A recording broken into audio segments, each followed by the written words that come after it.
உங்கள எத்தனை பேருக்கு சங்கரபதி கோட்டையை பத்தி தெரியும்? வேலு நாச்சியார், அவங்களோட தளபதியான சின்ன மருது, பெரிய மருது, இவங்க எல்லாரும் வந்து போர் பயிற்சி பண்ண ஒரு மிகப்பெரிய கோட்டை வந்து இப்ப ஒண்ணுமே இல்லாம அழிஞ்சு போயிட்டு இருக்குன்னு சொன்னா அவங்களால நம்ப முடியுமா?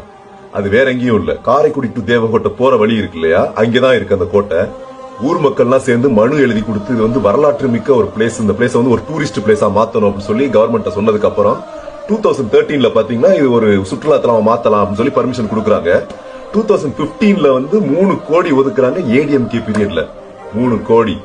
இப்போ வந்து பாத்தீங்கன்னா கரண்ட் நவ் அந்த செங்கலை கூட யாருமே கிளீன் பண்ண வரல, அந்த காசு காணாம போயிடுச்சு.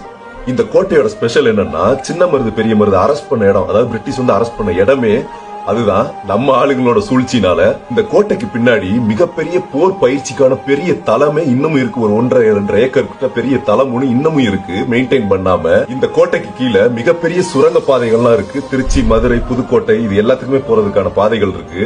வீரபாண்டி கட்டபொம்மனோட தம்பி வந்து ஊமத்துறை இருக்காப்புல, அவர் பதுங்கியிருந்த இடமும் இதுதான். இவ்வளவு சிறப்பு வாய்ந்த ஒரு வரலாறு வந்து கண்ணு முன்னாடி அழிஞ்சுகிட்டு இருக்கு எங்க ஊர்ல, எங்க வீட்டு பக்கத்துல. இது மாதிரி தமிழகம் முழுவதும் எத்தனை கோயில், எத்தனை கோட்டைகள் வந்து அழிஞ்சிட்டு இருக்குன்னு நினைச்சு பாருங்க. சிலையா இருந்தா அதை கடத்திடுறது. இந்த வீடியோவை கவர்மெண்ட்டுக்கு தெரியும் வரைக்கும் ஷேர் பண்ணுங்க. அப்பயாவது அந்த கோட்டைக்கு ஒரு விடிவு காலம் பிறக்குதான்னு பார்க்கலாம்.